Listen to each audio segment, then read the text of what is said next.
This is D'Lo Brown. You better recognize this. The only podcast I pay attention to is the Ministry of Wrestling. Believe that.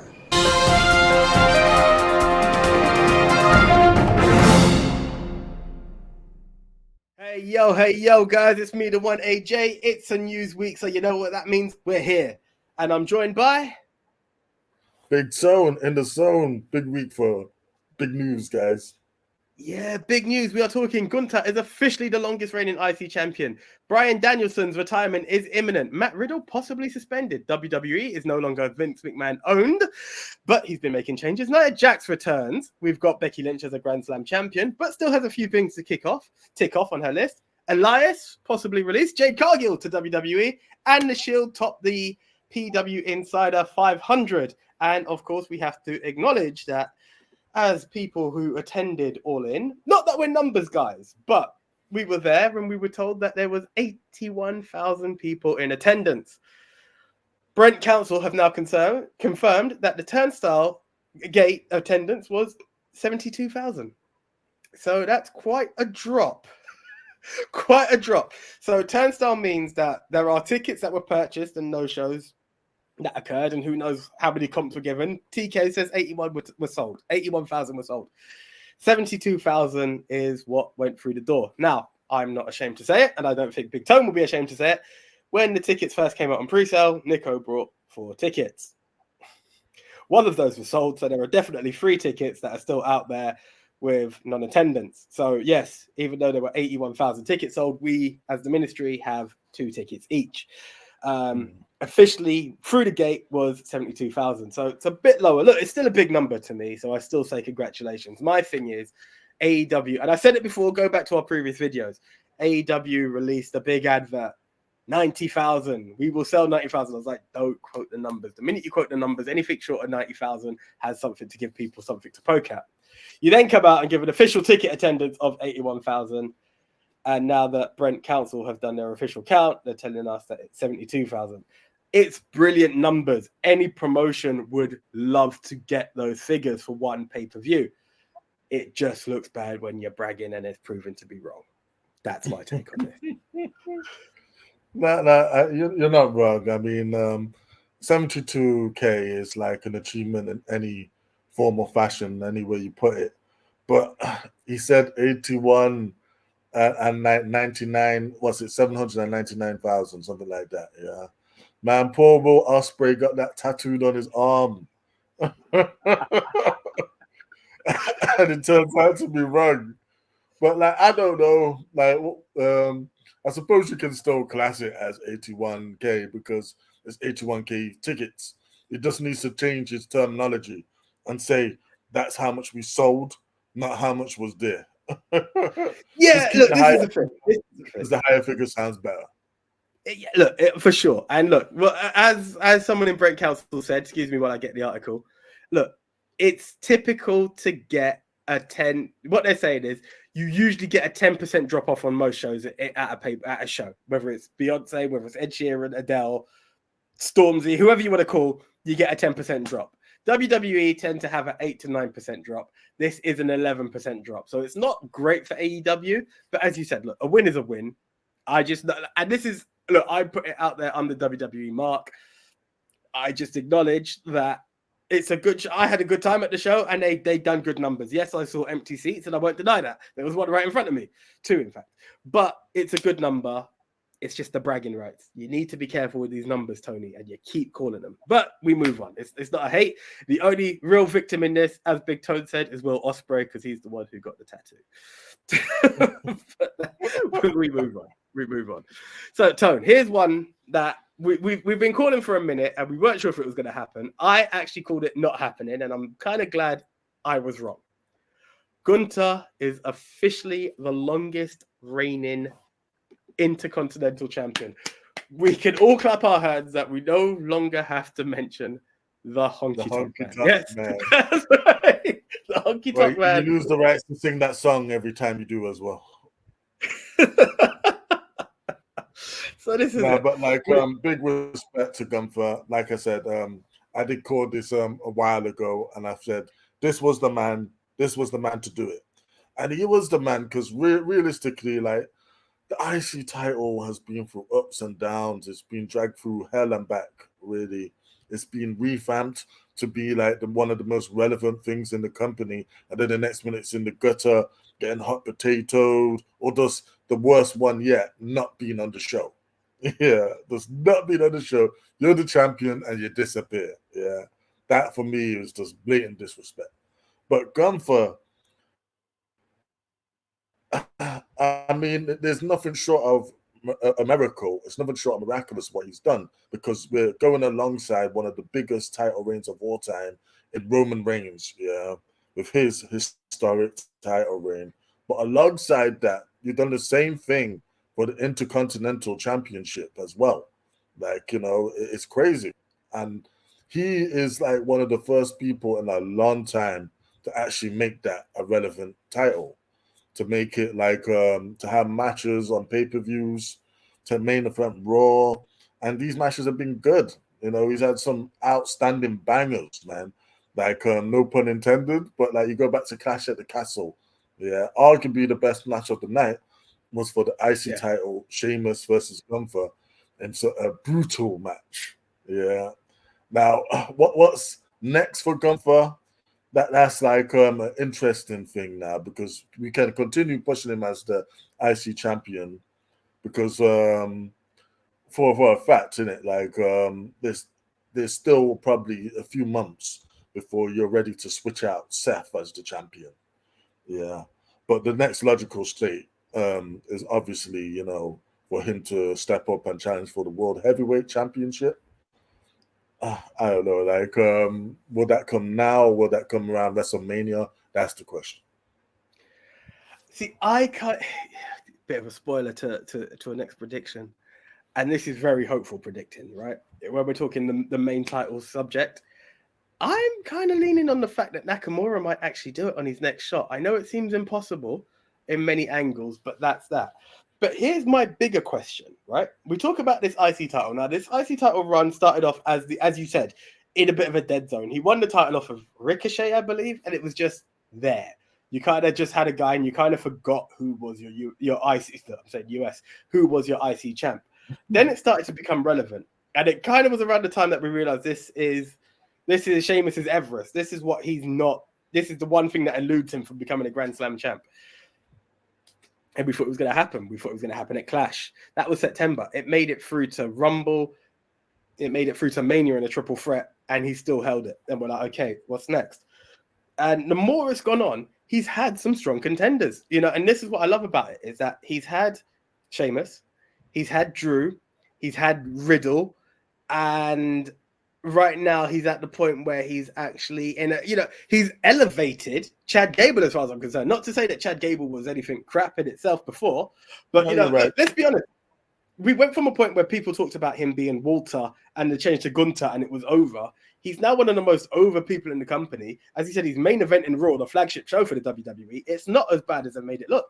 But my question is, who do you see dethroning him? Before he moves on to the next level, who do you think is actually that one of worthy of taking the IC title off of Gunther?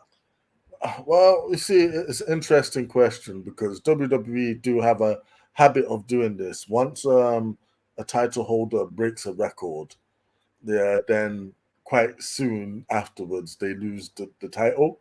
It happened with the New Day when they surpassed the record-setting reign. I'm not sure how long the Usos had their one, but it wasn't so long afterwards until they finally lost it. Once they break the record, that's when they're eligible to lose the title. So soon afterwards, they often do. So I would not be surprised at all to see Chad Gable take that Intercontinental Championship off of Gunther, especially as they're fighting one more time. Yeah.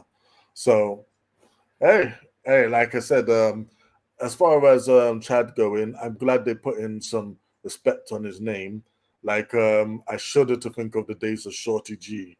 Yeah, and like, there was a time I remember the saying that like Chad Gable's an overachiever because like he fits the bill to a T of someone WWE just wouldn't recognize and end up releasing in one of the mass release talents that they have every year.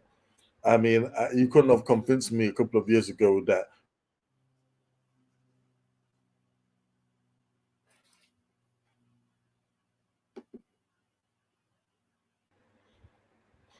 years ago, you couldn't convince me that like Chad Gable, when he was going through his Shorty G era, wasn't going to be on the chopping block for one of the mass releases that WWE likes to have. Yeah, but here he is, him and Otis have actually made, a tag team that was actually thrown together with two people into a household staple. I love the Alpha Academy. I'll go as far as saying that that is Chad Gable's best team. Yeah, because he's been a part of a few of them. Yeah, and like obviously American Alpha is the one in it that's probably had the best matches. Yeah, let's be real. Yeah. But Alpha Academy is the most memorable. It's been on TV. It's had jokes. It's got catchphrases. Thank you. And a shoes, So what? You please. weren't a fan of Reddy, Willing, and Gable, no? Huh?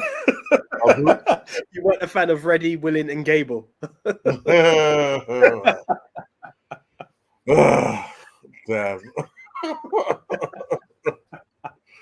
Yeah, well, like I said, this guy's been through ups and downs, but through all of it, true diehard fans knew that he's a tremendous wrestler.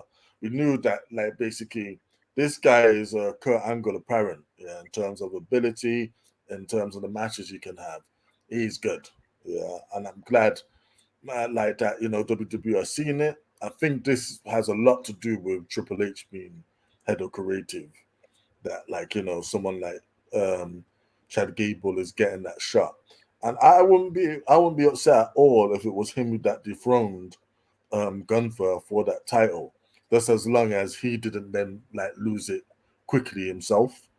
Yeah, but like Gunther, yeah, he's got bigger and better things to do. Yeah, and I mean, not to like crap on the IC title, but he's at that point where he is the draw himself. He is a main eventer. Yeah, you can slide him into any main event program, and he can be seen as a major threat. And like, yeah, he's definitely gonna have world title gold sooner rather than later. I can't disagree. I can't disagree on a lot that you said. To be fair, if he doesn't get transferred, I think Cody would be a nice one to go for the IC title. Many would say he's outgrown it. And I think another one that's kind of in my head is the recently transferred Jey Uso. Like, let main event Jey Uso get some singles gold, man. That's a good shout. That is a real good shout because again, like, I'm not sure if we're gonna be able to like make guys like Sammy, guys like Jey Uso the champion, even though I would think that they could, and they should. Because to be honest, I don't really think that having two long champions is necessary. I think you can make one show more exciting and just like, give people that bit of a rub of being able to say they're a world champion. Yeah, if you think about the Attitude Era, where people was dropping the belts all the time, left and right and stuff, holding it for like 4 months was a big thing. It was. Because like it was going from pay-per-view to pay-per-view. Sometimes it was weeks. In Paul Kane's in Paul Kane's example, it was only like a day. Yeah. It's the truth. It's the truth. I know how he feels because I was ministry champ for a day until someone took it off me. But today's a new show. We don't need to talk about that, so we'll keep it moving. So here's a question. The point is though, is that like I feel that they can make the World Heavyweight Championship not as bad as that, but like every like 2 to 3 months you could like swap out a champion. Yeah. So people get a run with the belt. Like I would like to see Jey Uso win the big one. I would like to see Sami Zayn win the big one. I'd like to see KO as champion again. I'd like to see this monster heel McIntyre get the belt. Yeah. I'd like to see even Riddle become a champion. And this only happens if you're prepared to swap it more often. That's a fact. That is a very big fact. That's a very big fact. Now, I'm going to ask a question based, kind of keeping it linked on what you said about Shorty G and the fact that Gunther and the World Heavyweight title are both on Raw. Have you seen this week's past Raw? Yeah. What did you think of it? In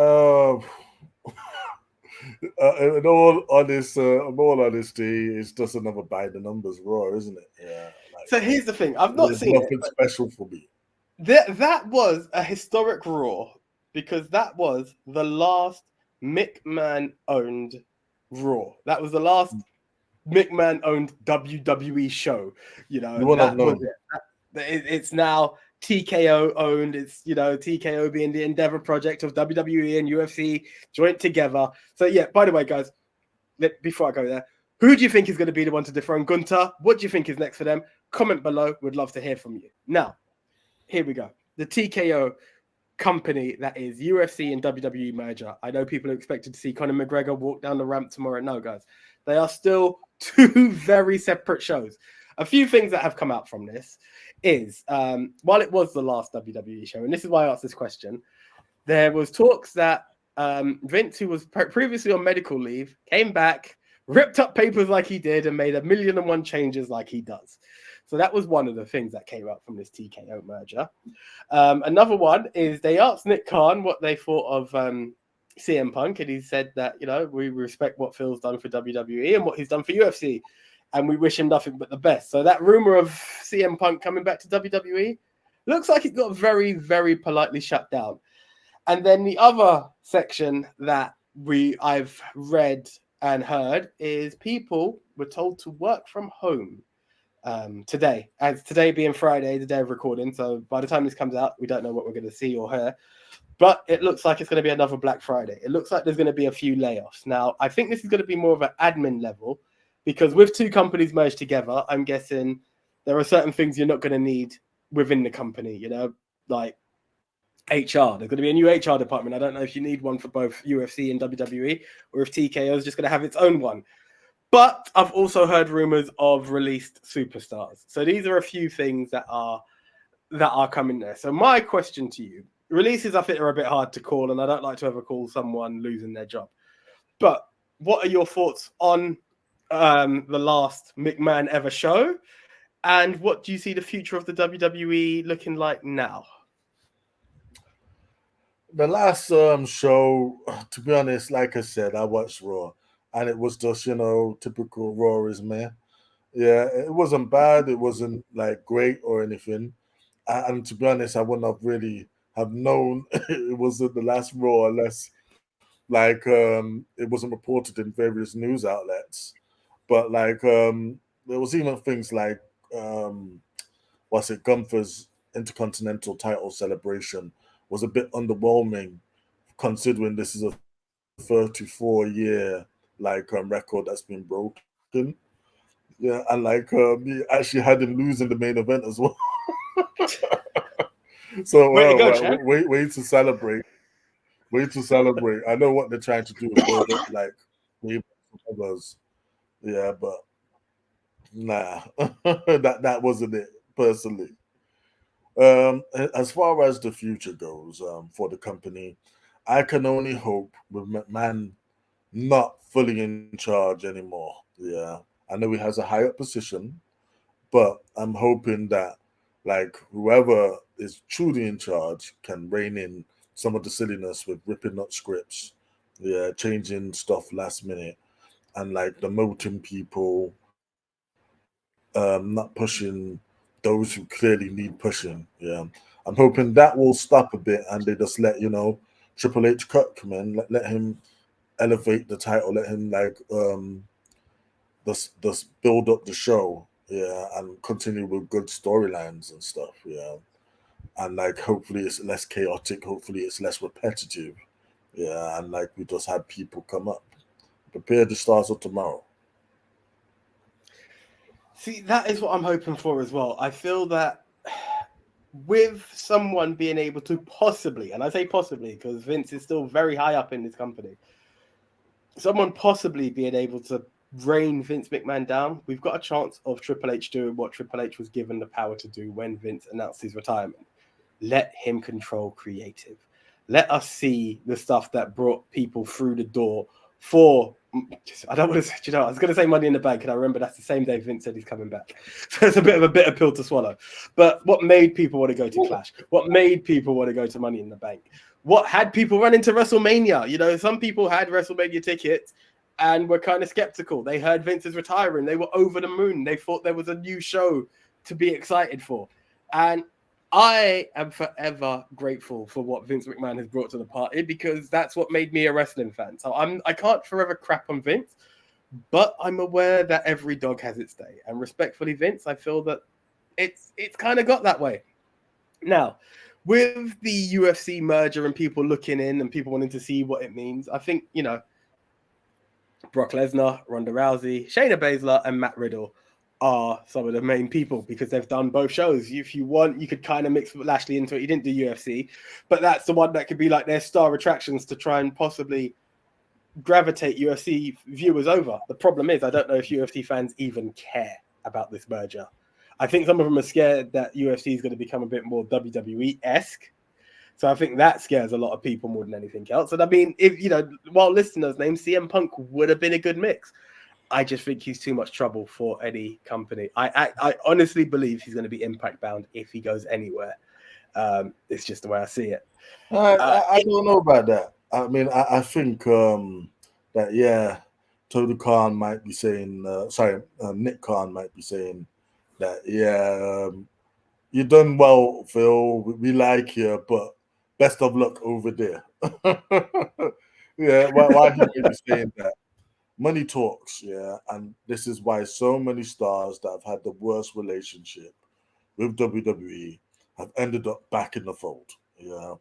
Now, and there's also the possibility of swerving. We don't want to give away too much, but when it comes to Royal Rumble and number 30, and we hear that cult of personality, you can't tell me that that's not going to be one of the greatest moments, one of the greatest returns in wrestling history.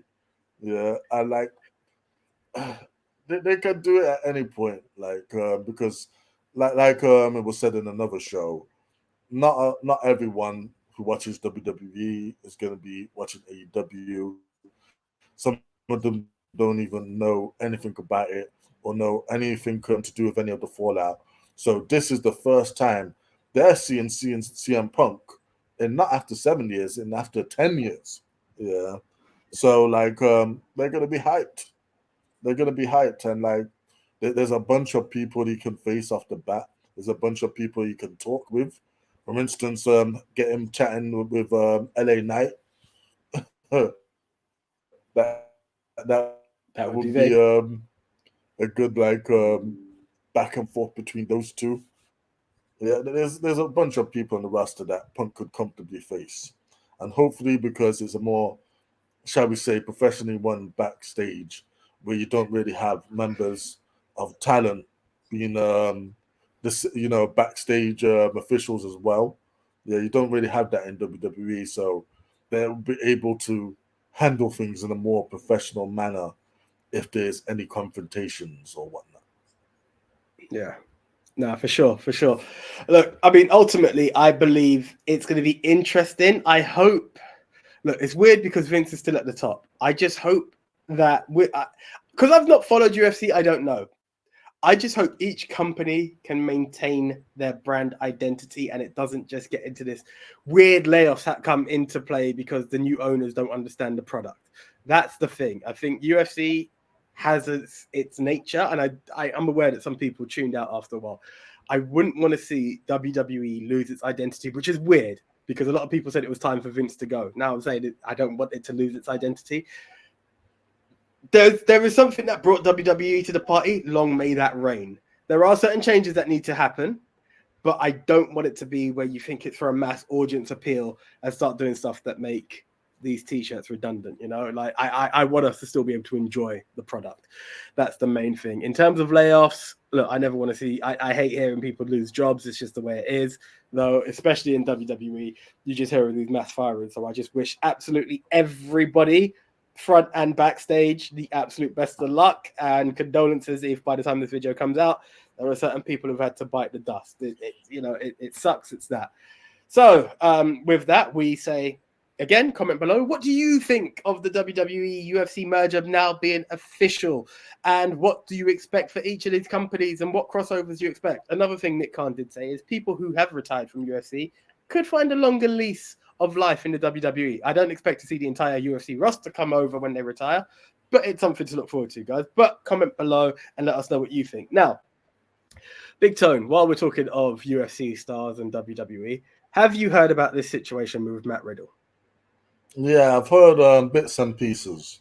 So I'm just going to paraphrase this, but essentially it turns out that he was a little too excited at a airport, and he's then started to tweet that this was his worst experience ever, and that he's literally said sexually harassed. It was either harassed or sexually harassed by the air traffic enforcer, and he's literally taken a picture of the guy. He couldn't get the guy's badge number.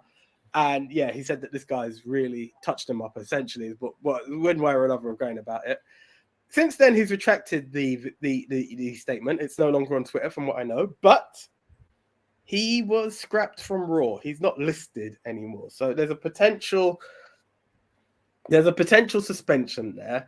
Now, you mix this with other situations with Riddle. I think he's either failed the wellness program test twice or something like that, or once or twice. There was a whole situation with his wife and divorce. There's a few times Matt Riddle's name has been on the he's not available list, is essentially the way I'm going to see it. Call this. My question is, what do you see as the future for Matt Riddle with this whole situation? Well, I'm hoping that, he can take time, if he has been suspended, take time off to just cool his head, woosah, come back refreshed. He's not the only person that's had multiple stuff happen. Randy Orton's had multiple stuff and then factions happen. And it turned out fine for him. So I don't think he's going to be on the chopping block with this Endeavor merge. But hell, even if he was, he will land on his feet because, again, if you're talking about someone that's a good fit for AEW Collision, Matt Riddle would definitely be a good fit, and he could come back out to his old theme tune where he had the version of Regulate. Yeah, and Tony Khan would pay the money to make that happen. So he would do well. Yeah, he would do well on even being in AEW. He would do well going to New Japan. He would do well even being on Impact and stuff. Yeah, but also I think WWE gonna keep him. I think I'm not sure if he's gonna be demoted a bit down the card for some of his infractions. I could see that. Yeah. But at the moment though, I would just advise that you just take the time off, reflect, think about what he's doing. You don't want to become one of the people that are seen as an active diva or something, kind of how people are looking at CM Punk these days. Oh, he's a troublemaker. There's always trouble where they go. He doesn't want to be seen like that. So I hope he can bounce back, and I hope he can get to that level he was at when he faced Seth. What was that? Yeah. Extreme Rules. Yeah, it was summertime in Extreme Rules. They had two clashes. Yeah, it was Extreme Rules. It was that mad cage thing they did. Yeah, but before that, his stock was really on the rise, and I hope he can get back to that level. But if not, there's other options for you, brother. Do you know what? I can't help but agree. I actually stupidly forgot about how much trouble Randy Orton used to cause back in the day. That was a guy who every week had a different story. He was troubling the women. He was troubling everyone. So yeah, you're right. But yeah, Riddle, my best advice, Big Tone's best advice is just settle your head down. Just stay under the radar for a bit, and then earn your trust one more time, because there is star power in you. Yes, there are other companies that will pick you up, but yeah, you're in a good spot if you keep it there. So guys, quick one on that notice. What do you think Riddle's future looks like now? Is he on the chopping block? Is there a suspension coming? Will he be on TV next week? Time will tell. Comment below. Okay, let's move on to AEW, because we've talked about Collision. And I believe it was last week's Collision where this statement came out from one Bryan Danielson. He talks about the fact that he promised his daughter that when she turns 6 or something, that's when he's going to start winding down his career. And this is what's apparently on the cards. It now looks that sooner or later, Bryan Danielson, the American Dragon, will be stepping aside. There's a chance he may be a special feature for AEW, is the word they're talking. But if Bryan Danielson is going to call it quits, here's my question. Does he end it in AEW? And if he is, let's put it company-wide, like for all the different companies, who are some of the last few feuds or matches you would like to see from Bryan Danielson, big time? It's an interesting question to ask whether he hangs it up in AEW or WWE, because obviously this storyline is gonna like reach its conclusion in AEW, but then whether he appears back in WWE after that at some point, maybe for a one-off match or something, who knows? Could easily happen. But in terms of this run, of course, the first match announced is Zack Sabre Jr. Yeah, and that's something that's going to be excellent. It's a dream match. It's probably going to be the match of the night at Wrestle Dream. Yeah, so we look forward to that. And it looks like Tony Khan is prepared to drop the big bucks at these pay-per-views because he keeps using the final countdown as Danielson's entrance theme. Yeah, and it's a great moment. And it fits now. Like anyone was wondering why is he using that tune. Now you have a reason. It's the final countdown, and it really is. Yeah. Who would I like to see him face? That's difficult, man, because there's plenty of people. There's people I want to see him fight again. Like I want to see him fight Omega again. I want to see him fight Okada again. But yeah, there's people like Naito. I'd like to see him fight. I would like to see him fight Ibushi again. In terms of the AEW roster, yeah, like I would like to see him maybe go one-on-one with Phoenix. I like to see him involved with stories with Eddie Kingston. Like there's so many people that you just put him in the ring with, and there's gonna be magic. There's gonna be gold. Like I try and look up and down that roster and think, is there any dream matches on AEW itself? I don't know. I can't really think right now of who I would want to see him face because he's faced pretty much everyone who I really wanted to see him face. Yeah. Has he fought Hangman yet? I don't think, to my knowledge, no. Well, there's a good start. Did they possibly meet at Blood and Guts? Was Hangman part of the Elite again? Yeah, no, they fought like not an actual feud, didn't it? Yeah. Had like an actual feud or a one-on-one match. I don't think. Yeah, they did have a one-on-one match. It was a throwaway one. It wasn't like. Can you think of any people I'm overlooking on the main roster? So here's the thing. Here's a funny one. I would like to throw it back to old school Ring of Honor. I don't know if they've had an actual feud, but like, give me American Dragon and Samoa Joe one more time. I think that would be all kinds of awesome. Let's go back to an old school element on that. Wait, there's a big one. There's a big one I didn't even think of. Yeah, and that's Adam Cole versus Daniel Bryanson.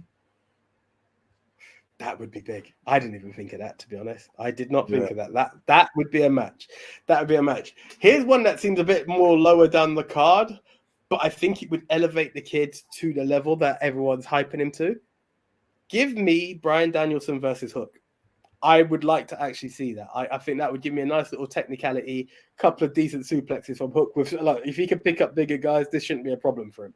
So, but I think it would really. I think Bryan would have it in him to give us that elevation of Hook. He would really take Hook to the limit, and that puts Hook in a position to be fighting for titles that aren't just the FTW title, you know, or elevates the status of the FTW title.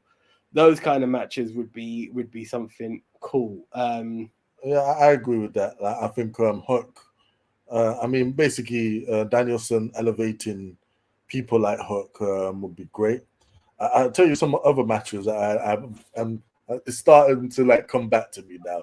Yeah, I would like to see him fight Swerve and Strickland because Swerve is an amazing wrestler, and to be honest, like he may not be at the level of some of the other main eventers and stuff, but his matches are always on point. Yeah, and I just feel that he can make magic with Danielson.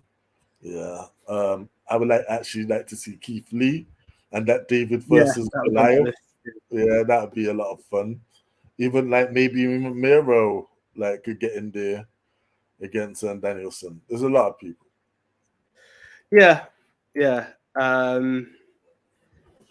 Yeah, and you know what? It's really bad of me to say this, but like we could even have Christian mentioning his dad, and we could have Bryan Danielson versus Christian Cage. Like, it's sad to bring that element in, but I know how close they were. It can infuriate Bryan Danielson to the highest degree. And these are 2-season vets who I don't think I've seen in the ring together, but I think could create an absolute magic in the ring. Like, yeah. Who would you choose to be his last match if you could? So here's the thing. If I had to do an absolute last match, and it's wrong because the guy's already retired, and it would be on a WWE tour, I would put serious money down for a Daniel Bryan, as it would have been. Daniel Bryan versus Kurt Angle would be the biggest match I think I could ever ask for. But yeah. I don't know what Kurt's available to do anymore. And he retired to Baron Corbin, and I think that was the worst retirement match I've seen in my life. It just wasn't what it was meant to be. It just wasn't. In terms of main roster, though. Yeah. But okay, so here we go. Again, like legitimately, I think if it was an AEW front, give Hook that win. Give Hook the chance to go toe-to-toe with him and let him be that new, young, technical wrestler who just goes deep and like all out, you know? I think him having an implosion with the Blackpool Combat Club would be something. So he walks out in his own sword. He walks out as the man that we like to cheer Bryan Danielson to be, you know, that kind of Lone Ranger, go back to your Yes-or-Mania days. But I think like he takes on all of these people because he's just on a tour. Kind of like a Ric Flair thing. Like you're the next match you lose is you out, and he's just forced to take on strong competitors. Well, speaking of that, what I would hope they do is on his way out, maybe give him a little nudge, give him a championship one more time. And that championship I would give him would be the Ring of Honor title. I'd have him versus Claudio, because that will be a smashing match. That would be a match. That's the sort of thing I'm looking at, you know? Look, Takeshita's turned his back on people. He's someone who would be quite interesting. Yeah. Do you know what I mean? Let's take it back. Like Jericho, Daniel Bryan Danielson has to happen one more time. Let these stuff happen. If he was to do a WWE tour on his way out, I mean, Gable would be a good shout. Again, it's weird that it's mid-card guys, but it's guys who've got that similar style and technicality behind it. And who knows? Like, if CM Punk is there, let him meet Punk one more time in WWE. But you know what? If I had my choice of absolute last match, I would think it had to be one of two people. I would think it would have to be either Omega or Ospreay. Yeah, I just feel you would go out on such a high facing one of those two. Yeah, and they're just burning down the place. I mean, maybe Ospreay. That would be the rub that they're looking for Ospreay, like the biggest independent star, as they call it. If you're going to go out, you lose to the best. Yeah. That's a shout. But guys, again, please comment below. Bryan Danielson, Daniel Bryan. It doesn't matter what company you see him in. You could have someone on Impact. If you want to quote Moose. I don't care. Comment below. If you want Rainmaker one more time, say it. Like, we don't care. It doesn't matter the promotion. Bryan Danielson is this man's name. He's also known as Daniel Bryan. Comment below. Who would you like to see him take on in his final match? If you want him to bring back Kane, say it. I don't care. Just quote who he would like to see as his final match, which company, what event. Let us know below. I would love to hear from you. You know what? Right. There's some matches for him in Impact, man. Him versus Josh Alexander. Now that's a dream match. Like, this is the thing. You can't underestimate it's so bad to say this about Impact, but you can't underestimate a smaller company for what they've got. You know, you could go to NWA. Okay, he's apparently gone. Nick Aldis on NWA. Eddie Edwards in Impact. Like, there are people made for this guy to fight out here. Like, it's not a thing. Well, Aldis versus Branson, yes. Do you see what I'm saying? There are matches. There are matches. So, I talked about Raw, and I forgot about this person. Now, this is a divisive person to talk about. Nia Jax returns to the WWE. With a hole intact. Apparently, because you didn't mention anything. Now, here's the thing. I've always been a weird defender of Nia Jax, so it's weird for me to comment on this because I feel like where people have said she's dangerous, there are some parts that have been storyline, there are some parts that have been genuine accidents, and like Becky Lynch was an accident. She was not meant to bust her open the hard way, yet it happened. The whole Kairi Sane thing, like, I've read it from Asuka. Kairi does not blame Nia Jax for that injury. So people like Asuka has come out to Nia Jax's defense. I believe that look, here's the funny thing about it. When we've done our prediction shows for any other pay-per-view, the minute you have a Rhea Ripley match, you instantly go, they've not built that person enough. They've not done what they need to do. Raquel Rodriguez came in and you're like, with a bit more build, it was that. But no one actually bought into it. Nia Jax comes in on her night one and not only smashes Raquel Rodriguez, she made Rhea Ripley shake. Like, she came out on top. And it's with those moments you have to be like, well, do I want to see Nia Jax as champ again? Probably not. But you've given me a worthy contender. And that's what I'm looking for in this, Had it been 6 months earlier, I would have guaranteed it that she would have walked out as champ because the bloodline was running strong and she's bloodline. Like, there was no in-betweens on that, I personally feel like she looked like she's put herself in shape. And with coming, there's some people are like, oh, she's still big. I get what you're saying. She doesn't look like the Nia Jax who left WWE. And I feel that with that means she might have worked on her in-ring capability as well. I don't think it's a bad thing. If you can give me a worthy contender to a champion, I'm not going to complain. I prefer, and I say this respectfully, knowing that Superstar Spectacle just went by, I would prefer to see Nia Jax come back than I would see Great Khali come back, right? Apparently, it's only a month-long contract, and they may extend it if she does better. I'm hoping she does well. Me personally, again, like, I'm not one of these people that was super critical of her. Because I understand, crap happens in the wrestling ring. Yes, there's stuff you can do to make your opponent more safe. And yeah, there are repeat offenders, but does that mean you should disappear forever? Like, because, Nia Jax has had some big moments in WWE. Yeah, like some storylines have been good, some have fallen flat. But what we can agree to is she's a good monster.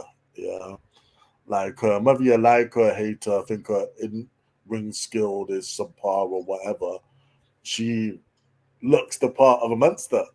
She looks like she's gonna kick some ass when she comes down there. Yeah, she's like the modern day Awesome Kong, innit? Yeah, in terms of that presence of when you come down, it's like, oh damn, this person's gonna get the ass whipped. And yeah, even if she only faces Raquel and Rhea, that's a pretty good run for me. And it's a break from the mundane. We're just gonna insert Diva X in here to get beaten up by Rhea Ripley at the end. Like, it's gonna give her a good run for her money. I don't know, like, how they're gonna progress it from here. She's just gonna say she's back purely for that. I mean, she even has unfinished business with Shayna Baszler, so there's many things you could do with Nia being back. And yeah, she doesn't have to be back long, but yeah, but it's adding to the show. It's not taken away. So I don't know why people are, bent out of shape about it. There's a lot of hate out there.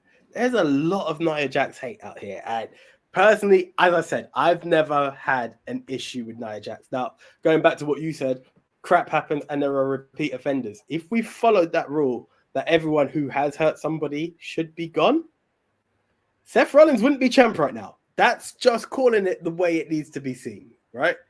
It's a fact. Sting was retired because of him. Finn Balor was a one-day champ because of him. It is what it is. Sometimes injuries happen. Yes, you can work safer.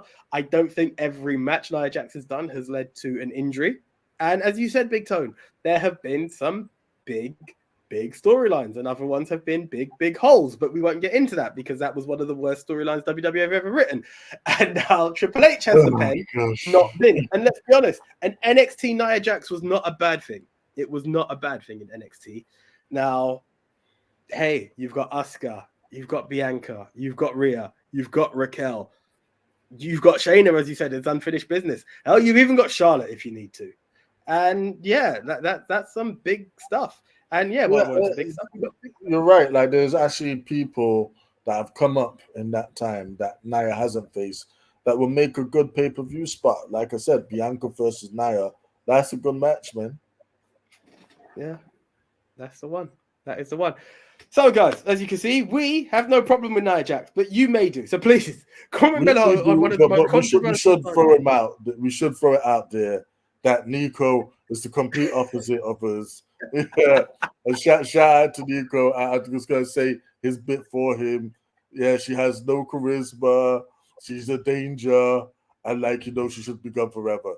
That's it. Oh, listen, I'm waiting. The reason I didn't say it, because I'm waiting to see Silver Screen dudes have commented, Samoan botch job. She has no business back in this company. Her and her hole can go to hell. Yeah, we've got Piper Niven. That's the big girl. That's the monster they should be pushing. Forget this dumb da-da-da-da-da. I know exactly what's coming from this, and I'm sorry if I've stolen your words there, Nick, but it's just the way it is. We appreciate that you say the only reason she's got signed is because she's The Rock's cousin. Now, do you agree with that? Is it because Nia is The Rock's cousin, or is it she's actually got some marketability?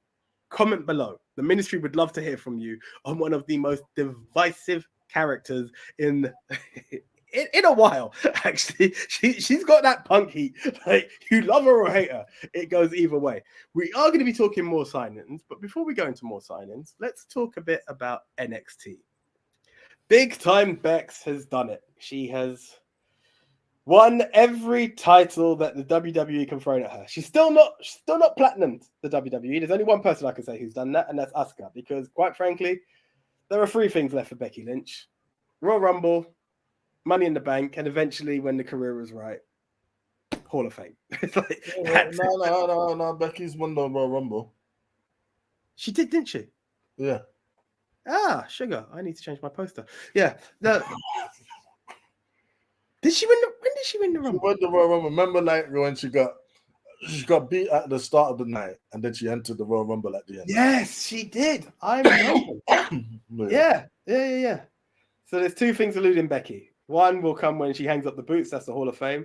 But it's just the Money in the Bank until she has platinumed it. So Asuka is still irrelevant of what people think.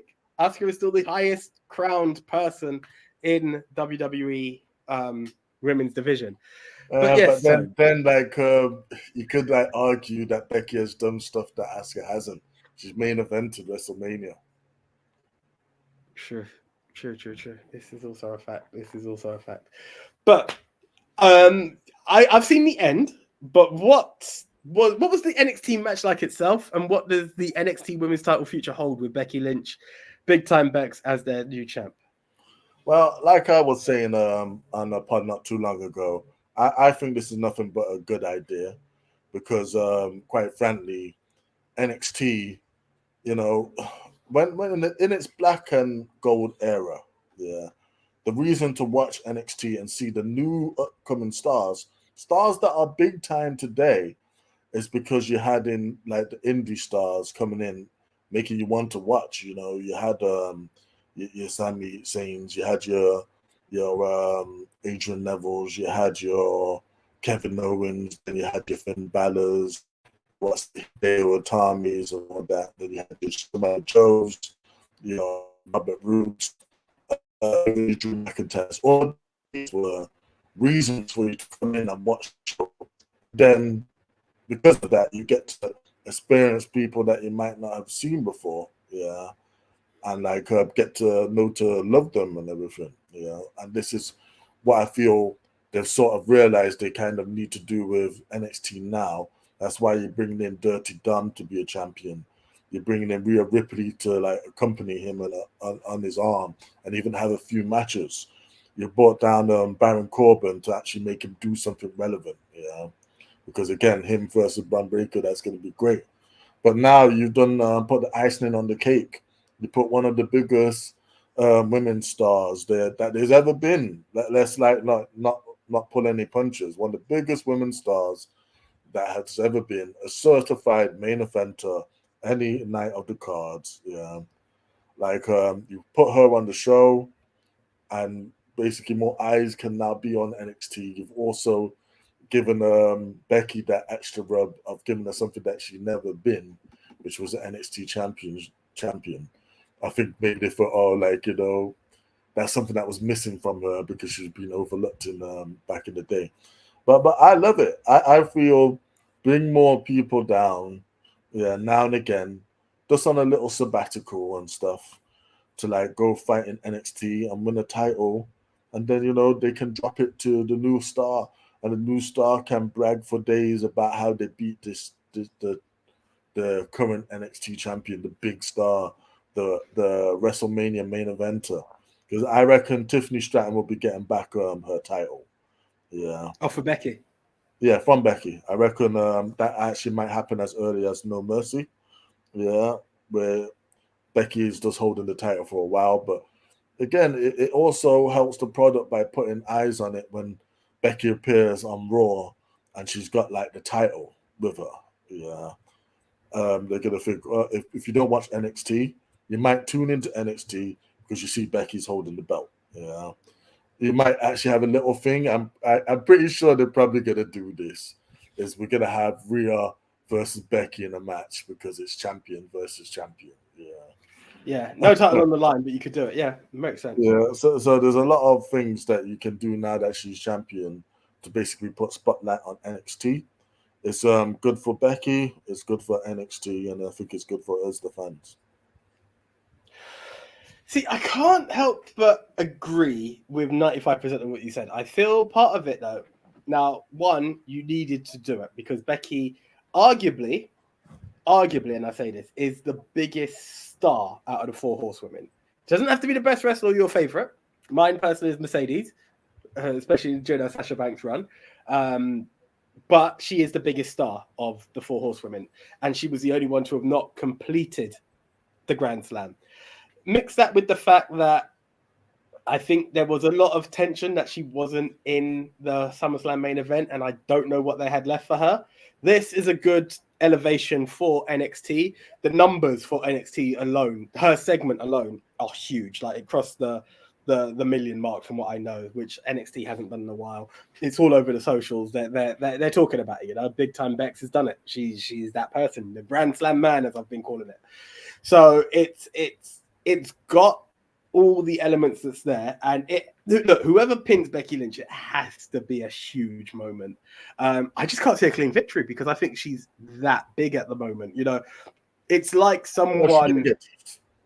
Yeah, it has to be because it's like someone pinning Seth right now back in NXT. Like they left there a long time ago. So I think that Mercy might be a bit too soon, just because I think there's some steam in this run, and it will bring people.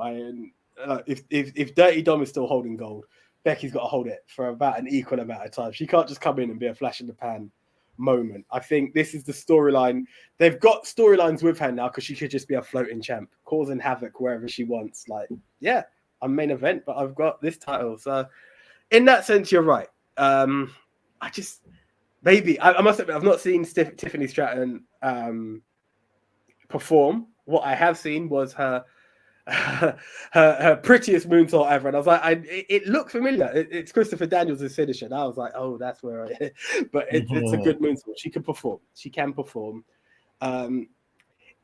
It just seems weird because Becky just feels too big a star for NXT. I know it sounds weird. I've seen AJ Styles go there, and when it was the club versus Undisputed Era, that had logic and tension, and then they mix Finn into that, it just got all kinds of crazy.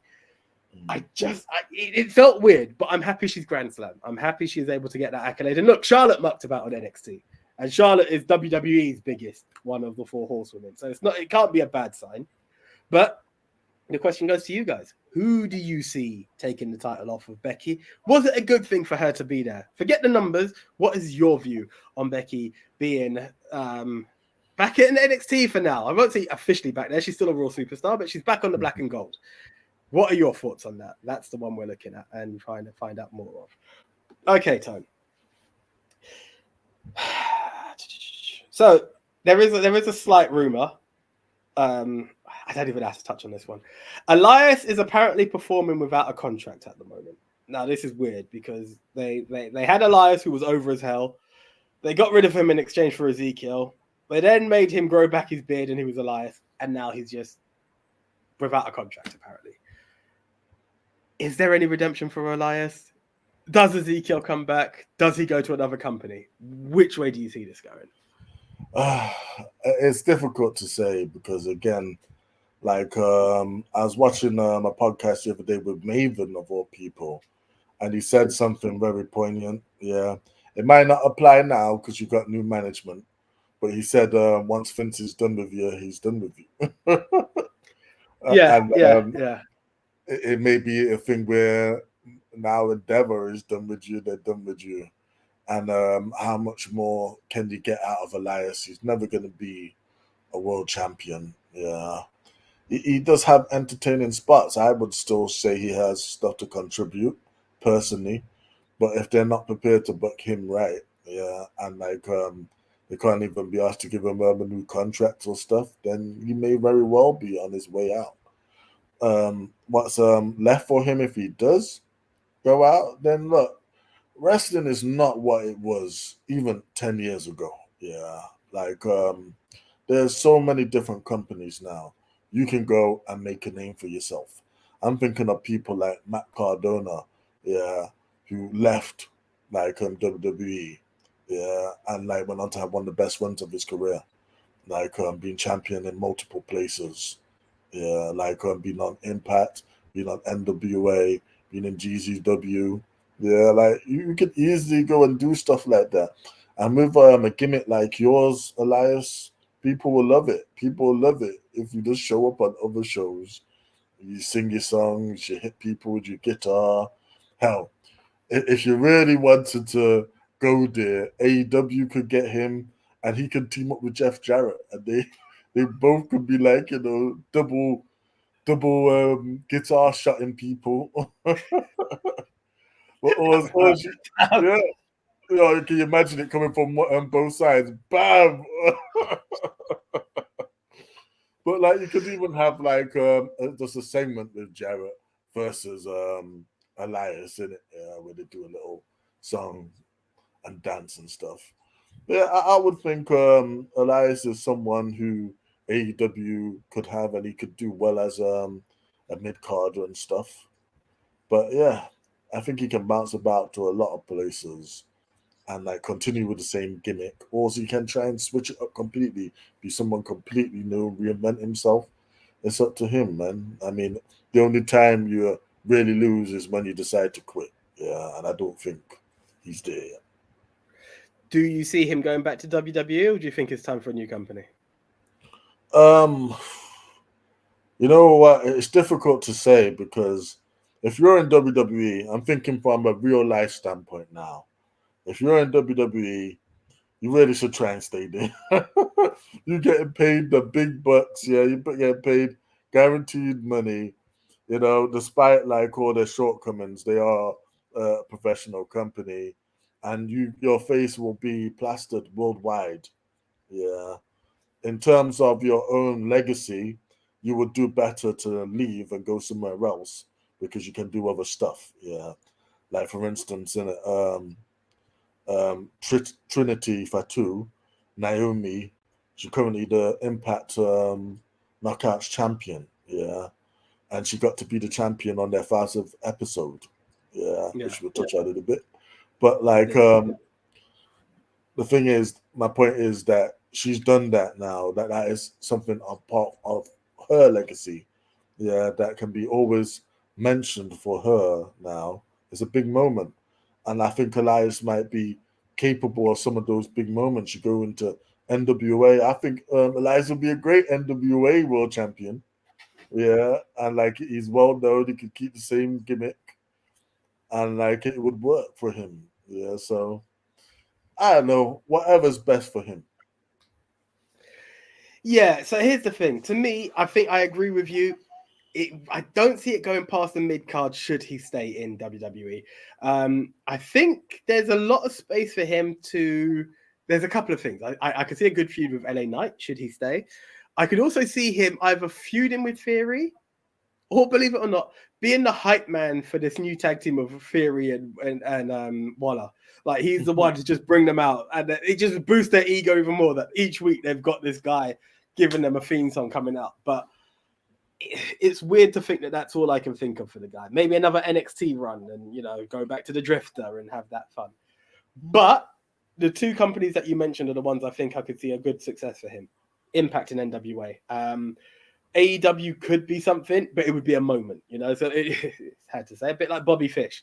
Like you'd come out for that moment because we can, and it would just be a one-off appearance. Cardona's had a one-off appearance in AEW, and then it would be something like that. I don't see long-term for him with that gimmick. You know what I think that Tony Khan should possibly consider is a lot of these guys that he's getting from other companies. Don't take them and put them on AEW. Stick them on Ring of Honor. Yeah. Give people a reason to watch. Because what I think one of the biggest problems with Ring of Honor at the moment is it's too much a bit like AEW Dark. Yeah. Except for you just got titles and stuff. But like, well, I think where they can improve on that is, yes, keep it like that. Keep these new stars, these no-name peoples on there. But you've also got to have a good, solid roster of a few people who I'm always going to tune in to see. And that's the thing. Ring of Honor doesn't have that at the moment because Samoa Joe isn't there all the time. Claudio's not there all the time. Yeah. So if you can just get like a supporting cast, like one where you're winning is you've done that for Athena, and she's one of the best parts of Ring of Honor. Yeah. So you could take people like Elias, stick them on there, and give people more of a reason to watch. Indeed. That's a good one. That's a good one. That I like. Look, there's a few things that Ring of Honor needs. It needs its TV deal. It needs some star attraction, and it needs to just step away from AEW. Let it be its own entity. I've been saying it for the longest while, and I keep preaching. And with that, do you know what? He would be a good fit for Ring of Honor. But guys, over to you. Where would you like to see the man currently, or possibly formerly known as Elias, formerly known as Ezekiel for sure? What gimmick would you like to see? Where would you like to see him? And who would you like to see him feud with? Comment below, let us know. And subscribe while you're at it. Appreciate it. Okay, now, we talked about firings, we talked about rehirings. Now let's talk about rumored hirings. There are two names in AEW that are rumored to be heading to the WWE. Now, one of them bugs me because literally a week ago, I'm literally going to say what I read. It was Jade Cargill, and her words were, I'm always in contact with him. He's a phenomenal boss. I can literally hit him up now, and he'll probably hit me back up in 3 minutes. This is a man who has 4 companies, a professional soccer team, Jacksonville Jaguars. He's busy, but literally comes to every show. He's so passionate. He loves our company. She also said, there's no place I'd want to be. There's no other place I'd want to be. He doesn't look at me as a number. He looks at me like a human being. He knows my journey and understands my purpose in the wrestling community and what I want to achieve, and I don't think you can beat that. You can't beat this in a very interesting sport. That is the words of Jade Cargill just last week. You will be seeing her on Rampage or Collision. It was pre-taped, and she takes on Chris Statlander to try and reclaim the TBS title. I'm not going to give a spoiler to that. I'm just letting people know it was pre-taped, and the match is the match. Rumor has it she's WWE bound. Now, you don't have to hate your boss to leave. When Cody Rhodes left AEW, there was a very nice message from Tony Khan. The Young Bucks have said people believe we hate each other. Nothing is further from the truth. Nick Jackson, I believe, my respect for that man went up so much after All In with all the tweets that he put out for people that made All In the success that it was. The respect I have for him is phenomenal. But Jade literally saying last week she doesn't want to leave and she's happy with Tony Khan. So rumors of her coming to WWE is a bit awkward. I've heard rumors of Kenny going to WWE, and before you know it, he's re-signed with the company. Which way do you... So there's that, and there's also rumors that Ricky Starks could be WWE bound. Now, these are two people who are very much AEW, but they are also very much Cody Rhodes people. You know, if there was a t-shirt, it would be like the I'm a Paul Heyman guy. They will have I'm a Cody Rhodes person on their t-shirt. Ricky Starks was scheduled to take on CM Punk for the Real World's title. Obviously, situations happened. It then moved on to Samoa Joe. Both ways he lost. So he's in a position where he could vanish off TV and turn up in WWE at any time. Question is, Big Tone, do you see either or both of them turning up on WWE TV anytime soon? Okay. So I'll just start with Ricky. Ricky, for me, I don't see that happening. Ricky is being pushed. Yeah, like yes, he was meant to have that match against CM Punk, innit? Yeah. But for one, that is a main event slot. CM Punk's a bigger star. Whether you love him or hate him, on paper he's a bigger star in that company. Well, was. But yeah, like and so that goes to show you see Ricky as a main event player in that slot. So, but instead of that, you put him into a feud with a great replacement, yeah, in Bryan Danielson, yeah, like wow, you can't get much bigger than that. And to be honest, at All Out, you had one of the best matches of the night, a match that people are turning around and saying might be the match of the night, for that match. And like I'm inclined to, I wouldn't like be in disagreement with that, to be honest, because it was a banger match. It was a banger. It's one of the top three for me, innit? I think I did rate that fight forever, that one, yeah. I think you did, yeah. Yeah.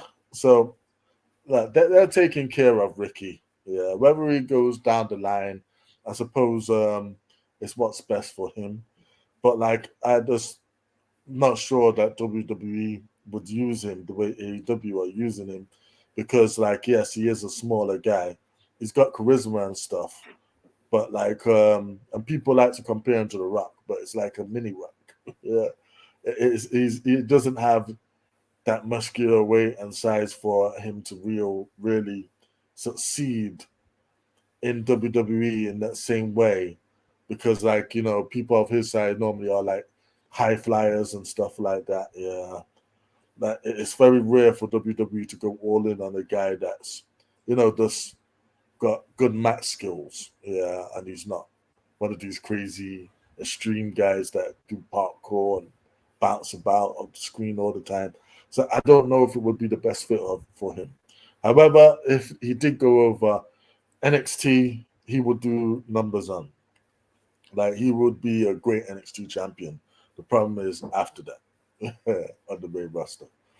As for Our Lady Jade, yeah, I haven't seen any spoilers for Rampage, so I don't know whether she's the new champion or not, or they brought her back just to make Statlander like decisively beat her on her way out. Yeah, either one could be true, but me personally, I feel the world is the oyster for Jade, whether she stays or goes, because if she goes, then yeah, she could become one of the biggest stars that WWE has seen in a long time, because she has the look, she has the gift of the gab, yeah, and hell, whether you're putting her on NXT, that would be a great person. Can you imagine? We just talked about Becky Lynch, yeah, becoming the champion.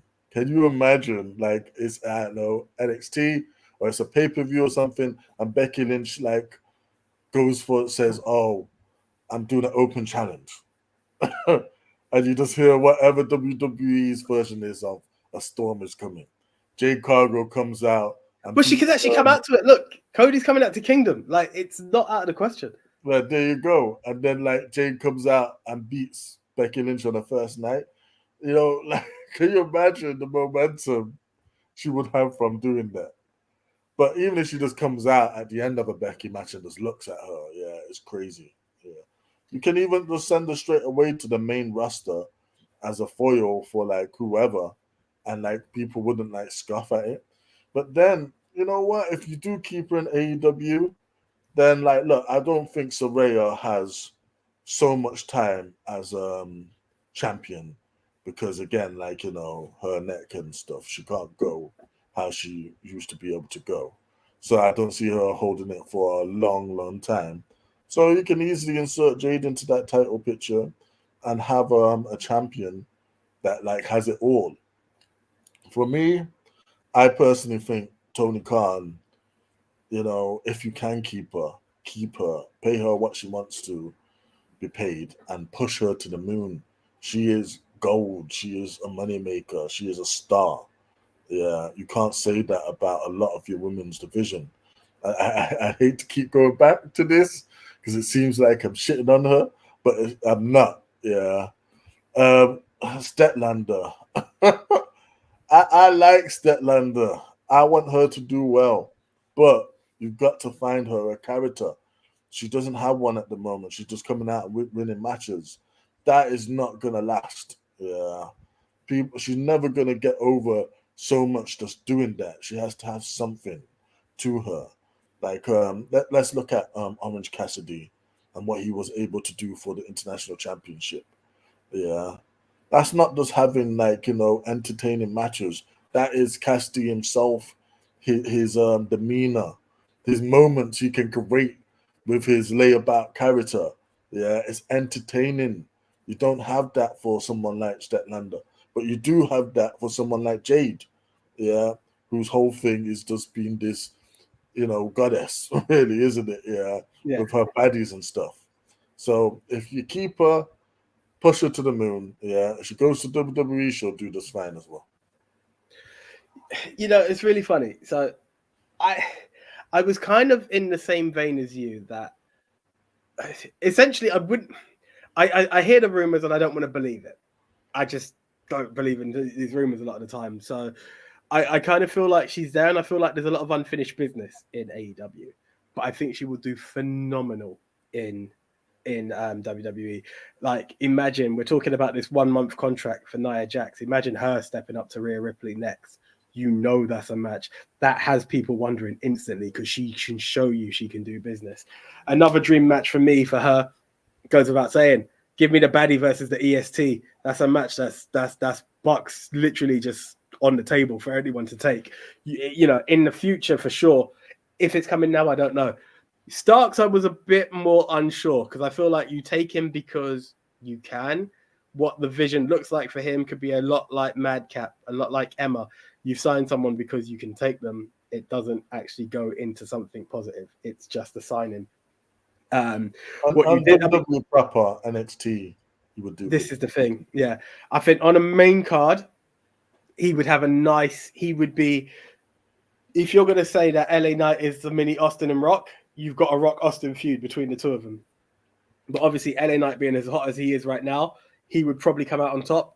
And then you just see Starks like literally lost in the foil. NXT would be a very, very good fit for him. And I think he could actually be an NXT champ there. Like, him versus Hayes would be a very good feud. I could see it already, you know. Breaker, there's a lot of people for him to muck about with down there. Hell, even giving Brian Corbin, give me Starks Corbin all day long. I'm down for that, you know. I think here, someone with that character under Shawn Michaels' learning tree could actually be something. So you've actually convinced me, Big Tone, that it would be there. But my question to you before I ask everybody else, if they were to sign for the WWE, who would be the initial feud for both of those two people? Well, like I said, ideally for me, if Starks would be signing with WWE, like, he wouldn't be going to the main roster, he'd be going to NXT. Yeah. And from that, you can have him either take on Wesley, you can have him take on what's his name, Aurelia, Dragunov. Yeah, that'd be interesting. You could have him fight what's it, Breaker. You could even, I wouldn't want to see him straight away like step to Carmelo, because I feel that's like his final destination. Yeah. Or he could step to Dominic Mysterio. He could be actually the person to take that title from them. Yeah, like, there's a lot of options for him. But realistically, I just gotta say, I just don't see Starks leaving, because they are pushing him heavy at the moment. Yeah, he's on Collision every week. I would even argue that him and Jay White are pretty much becoming the faces of Collision.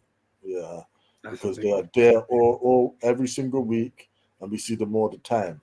And like we just seen on Dynamite and Collision, he's now got the BCC involved, and like they're one of the hottest things in the AEW. So I think it starts to leave that would actually be pretty silly at the moment. The stay put, they're pushing you, and you do the bits. As for Miss Cargill, again, I could see Jade coming in at anywhere, and ideally, I would really want her to come in and dethrone Becky of that NXT Women's title. Like, just come in big, come in like it's different for her, yeah, than it is for Starks. She can come in right at the top and challenge for the title and win, yeah, because she's just there so people can get to actually know she's there and build up hype, yeah, and then you can move her to the main roster and have her go through everyone with it, like finishing off with a main event against someone like Charlotte, a main event against someone like Rhea, a main event against the EST. Yeah, the world is the oyster for Jade, but I would have her come in and dethrone Becky from the outset. That's a big shout, and I honestly can't argue with that. So, you know what? There are two things that's happened recently that came out last night, and I'm torn as to which one should get its flowers. Do you know what? No, I know the way I'm going to do it. I'm going to give Impact the final slot because you know what? Why not? It's not often we talk Impact. Let's celebrate them properly. So before we do get into that, let's go into the Shield. Yeah, the Shield. Seth Rollins, Roman Reigns, Dean Ambrose, now Jon Moxley are number 1, 2, and 3 respectively in the PWI Insider Top 500. Seth Rollins has taken the top spot, I believe, for the 3rd time. Roman Reigns came in at 2nd, and Jon Moxley came in 3rd, which is like it's nuts to think that all 3 members of the Shield have just dominated. All 3 of them are holding gold at the moment. It would have been a bit sweeter if John was at the top of the AEW card, holding. That would have been it. That would have been 3 champs on 3 shows doing their thing. But I mean, look, essentially, it needs to be recognized. I think 6 out of 10 people were WWE. Another 3 were AEW, and I think 1 or 2, I can't remember how many, but yeah, were from other promotions. I can't remember the top 10. But your thoughts, Big Tone? Is Seth worthy of being the number 1 for this wrestling calendar? Your thoughts on Roman being number 2, Jon Moxley at number 3? You know what? I could either take or leave Seth being at number 1, yeah, because he's had a great year, to be honest. He's made the World Heavyweight Championship something, whether people like it or not, want to continue to call it the B belt. It still looks good around his waist, and he's been entertaining. He's got the crowd engaged, but I don't know. I just feel that there's been bigger storylines and bigger moments this year, and none of them have really involved Seth. So I don't know. I personally would have put him at number 1, but I'm happy that he's there. Yeah, and I do think he deserves to be there. I do think Roman is someone that you could put at number 1 easily, because again, he's holding the belt for so long. But the problem is he's not on our TV all the time. He's a special attraction now. But he's been part of the bigger moments. Yeah, even if it's someone else getting over, they've gotten over because he is the foil. Like, for instance, main event Jey Uso is not main event Jey Uso without Roman Reigns. Yeah, like even Cody Rhodes' story and his journey is not as popular without Roman Reigns, in it. Yeah, the straight beating him at WrestleMania. I know everyone hated that moment, but it makes sense in the long run, and actually has done wonders for Cody as the top face. Yeah, in the company. Yeah, it did wonders for Sammy before that, yeah, making Sammy have a big moment, where to this day we still think of Sammy as a main eventer, and Sammy is being pushed on Raw as such, yeah, as one of the biggest stars. So, like, look, I want to get into, this person deserves it over this person, but yeah, I probably would have put Roman at 1 and Seth maybe at 2. yeah, or maybe even 3, but like it's interchangeable. Any one of them could be number 1, I would say. As for Moxley, yeah, like, well, Moxley is consistently entertaining ever since he like joined the BCC, yeah, and like has been in this sort of mode where, yeah, they're bad guys, but yeah, they're not at the same time. They just do what they feel that they want to do according to their characters, and their characters are just vicious, mean badasses, yeah. And unfortunately, like that means when you're a good guy or a bad guy, if you run afoul of them, you're gonna get your ass whipped. And I actually love that about the BCC. I love the fact that, yeah, like that, yes, Ricky Starks, a bad guy, is attacking Bryan Danielson, and the BCC are now involved. Yeah, despite the fact they're dastardly heels on the heel, yeah, they are involved in that match and they're defending their partner. That makes sense. Yeah, so I don't know if we can even call them heels at this moment. I did like tweeners or whatever. They just do what they want. Yeah, yeah, Yeah, they and are legitimately what they would be. Moxley, again, his title reigns and everything, I feel he's an unsung hero of that company. He's consistent. You never hear any crap about Moxley. Yeah. And him winning the international championship, yeah, you know what that does? I already thought it was up there with the amount of matches Cassidy had and how good they were and how much he elevated that title. But Moxley locks that title in as main event. Yeah. Like, for instance, the international championship is something that could replace what CM Punk was calling the real championship as the championship of Collision. Yeah. But, like, of course, Moxie's on Eddie's show, so it doesn't matter. But my point is that that title can easily be used as a main draw. And it's funny because, like, I always said the best title structure was for you to have that main, the mid, and the entry level. Yeah. And like, again, when it first started, it seemed like that All Atlantic title was gonna be that entry level title for people to get a belt who may not necessarily they want to put the TNT championship or the world title on. But now it's really the TNT title that is Yeah, like that entry level, yeah.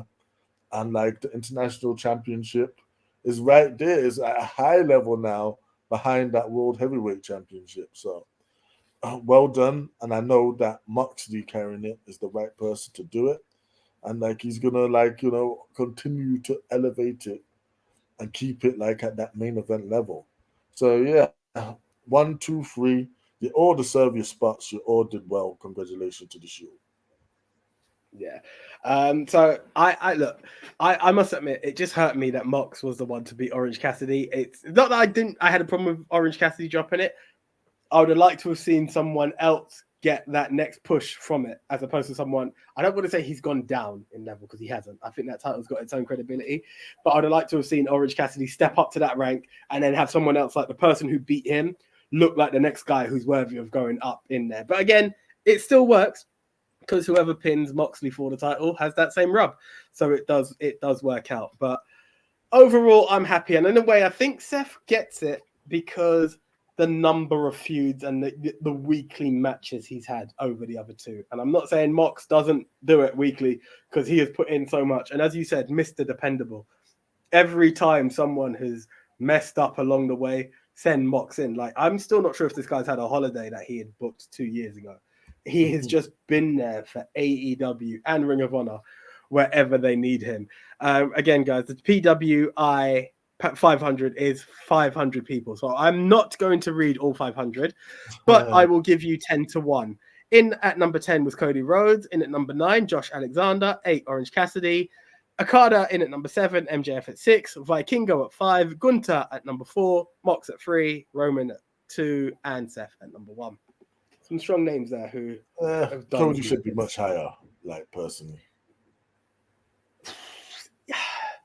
There's been a lot of talk from Cody, but what has Cody's feud really been since Roman? Beat Brock Lesnar 3 times. He what? Beat Brock Lesnar 3 times. Well, True, twice. Yeah. Yeah. Yeah. Yeah. And like, to be honest, again, his ovations, like when he comes to the ring, I feel that's a miracle in itself that he's like, managed to maintain such a strong fan connection. And let's not forget, he main evented WrestleMania this year. Yeah. I'm sorry, but that's bigger than anything that Vikingo's done this year. It is. Yeah. I don't watch AAA or CML. Don't get me wrong, Vikingo is one of the best wrestlers in the world, isn't it? Yeah. But I would think their spots could easily be interchangeable. Maybe that he's saying that Cody isn't because, like, I think Cody might be softly injured or something. So he hasn't been having much matches lately, which fair enough, yeah. But then, to be honest, it makes him more special anyway, yeah. After we did just whip the hell out of Dominic and JD McDonough on Raw. I did see that. I did catch that. I just want to go through that list again. Okay, so 10 is Cody. 9, Josh Alexander. See, Josh is like, he's debatable because he should be up there, but the thing is, he also was injured a lot of this year. Yeah, so like I don't know if that spot is so fair, but hey, like I said, I feel Josh should be in the top 10. But yeah, Orange Cassidy at number 8. Yeah, I think that's right for Orange. Yeah. Okada 7. Yeah, again, like I could like raise Okada a little higher, a little low, like it's fine. MJF at number 6. MJF should be higher. Come on, man. I think so. I think so. Like, come on. Look, to be honest, in it, yeah, I'm gonna just say it straight. MJF should be number 1. He's what you call it, like he's got the hottest wrestling storyline at the moment. Yeah, MJF. Yeah, and he's been consistent, and he's had great matches and like his championship run. Yeah. Now I like the fact that you do have the Shield in the 1, 2, 3 like spots. I'm not saying it's nice, but it didn't have to happen. Yeah, I'm saying if I'm being honestly objective, who I would put as number 1, it probably would be MJF. Yeah, just for the fact that he's champion. He's been champion for a long time. He's had many great main events. Yeah, he does headlined one of the biggest pay-per-views of all time, All in London. Yeah, and it was great. Yeah, MJF should be at number 1, but that's my opinion. Fair play. So yeah, Vikingo at number 5. Yeah, swap Vikingo with Cody because I feel Vikingo deserves a spot, but like not so high. Gunther number 4. Yeah, that's great. He's broke a 34-year-old record. His ass deserves to be number 4. So here's one I'm going to ask you because I think this is a bit weird considering all the love that he's been getting at the moment. Okay, you've got Sami Zayn and Kevin Owens at 21 and 22, Bobby Lashley at 19, Ospreay's number 17. That feels a bit low. That feels low. Look, I'm not being funny, but that's very low, especially if you're going to put Vikingo at number 5, isn't it? Yeah, I don't know Vikingo here. It's just like. Again, a lot of people are gonna read that and be like, "Who?" Yeah, and like, like in AAA, yes, you're the man. You are literally the man in AAA. Yeah, but how many American fans actually watch that? How many British fans actually watch that? Yeah, I'm just being like real with you, innit? And because of that, it brings you down. Yeah, it's just like when I was watching NWA and Nick Aldis was on like some 3-year title reign, yeah, I would have had his ass high in PWI, but he was low I think he was in the low 20s or something. And I was like, all right, I have to hold that because again, in the grand scheme of things, even though I think he's one of the best champions in the game, how many people are watching NWA? Yeah. And it's the same thing, yeah. Yes. In Mexico, because AAA is the promotion, yeah. But like over here and abroad and stuff, like I'm not sure he has that name recognition enough for you to justify putting him at 5 and putting Cody Rhodes at 10, putting Will Ospreay at 17, considering what Will has done this year. Yeah, he's done a lot, but hey, it's his list. I'm sure he has his methodology of ranking people, even though I disagree with some of them. I'm gonna look forward to seeing Jim Cornette's take on it though, because I don't think it's gonna be too favorable. I'm looking at some of these and they are weird, man. Go, call him out, man. Yeah, sorry, I was scrolling through because I'm actually trying to figure out where Dominic Mysterio is, but I can't see his name just yet, which is kind of bugging me. There are some people in like the top 100, and I'm like, you what? Really? I would have expected a bit higher. Where was I? Oh, is this for Takeshita is 126. Now, I know it's only recently that he's been pushed What's up. the first name you see that he should be higher than on that list? Let's read one out. Who's 87? Who's 87? Let's go for 87. Hayata? Who's higher? Bro, I don't know. Frankie Kazarian's in at number at 91. Like, I haven't heard. AJ Styles. I love Frankie and everything, and I've been following what he's been doing on Impact. But he's not higher than Takeshita. Come on, you're taking it. For all the love I've got for AJ Styles, I believe Takeshita should be higher than AJ Styles. AJ Styles is 99. Like, it's a weird list. Eddie Kingston's in at number 77. Now, it's not for me to talk on that. Who's 56? Find that 56. Jacob Fatu. I like Jacob in it. Okay. Who's Nick Aldis is 57. Tyrus is 58. Powerhouse Hobbs at 59. Finn Balor 61. Wheeler Yuta 63. Right there. Look, I love Powerhouse Hobbs, but how the hell can Takeshita be 1-26 and Hobbs be 59? That don't make any sense. It's a weird list. It's a weird list. Samoa Joe's 14. I think I could live with that. No, that's fine. Joe has been doing like bits. Yeah. So here's the thing. I've not watched, and I know he's been injured. Kenny Omega's number 25. How does that feel to you in a fair ranking? No. In a fair way, Kenny should at least have broken top 20 just for the matches alone he had with Will Ospreay. Yeah. Those matches are crazy. Some of the best matches of the year.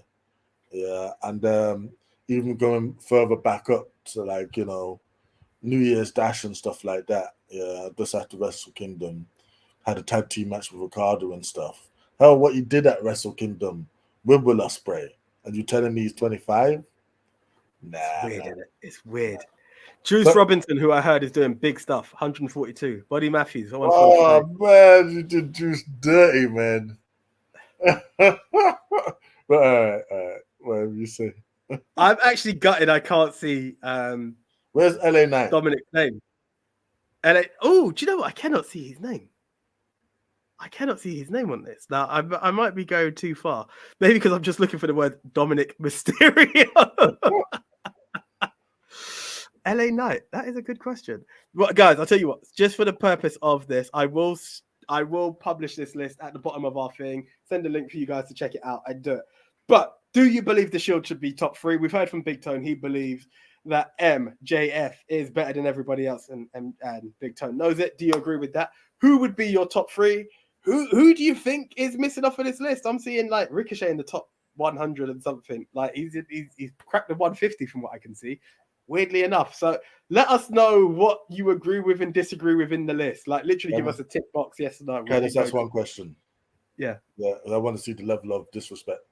Is Logan Paul on that list? Not to my knowledge. My knowledge. Well, I don't believe he is. Jay White's in at number 32, if that helps. Solo at 38. 37's Bron Breakker. Theory at 45. That's interesting. You know what? Not being funny, I feel that's about right. Listen, I'm just upset that Rey Mysterio is at 53 and I still haven't read the name Dominic. I believe Dominic has been bigger than Rey this year. Just a fact. It is absolutely a fact. You know, like to be honest, that is a fact. Like Dominic again. Like, I'm sorry, the fact that you cannot find him is like. I take it back. I take it back. He's in at number 94. I think that's disgusting. Nah. Dominic needs to be much higher. When you come on Raw, when you come on SmackDown, when you come on NXT, the man cannot speak. He's so hated. Yeah. like he's an integral part of Judgment Day. He's the reason why Sammy and KO, they lost their titles. It's Dominic Mysterio, man. It's Dominic Mysterio. And why Rhea's still women's champ. Yeah, for real. Like Dominic Mysterio has literally been injecting himself into all of these things, isn't it? Yeah. He gets fantastic ass whippings all the time, isn't it? Yeah. It's great. Yeah. He's on NXT. He's about all of these places, yeah. He's appeared on NXT, Raw, and SmackDown. Yeah. Thank you. Like, and he's the he's the first person to main event them in 1 week, wasn't he? I think he is, yeah. Yeah. That's and you put him at 94, Dave. So I don't think this is Dave, you know. PWI, I'm not sure if I don't think it's Dave. Is it Dave? Yeah. And okay, here we go. I found LA Knight. Where do you think he is? 77. 130.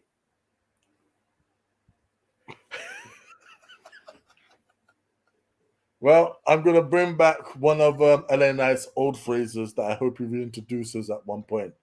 Dummy. Man.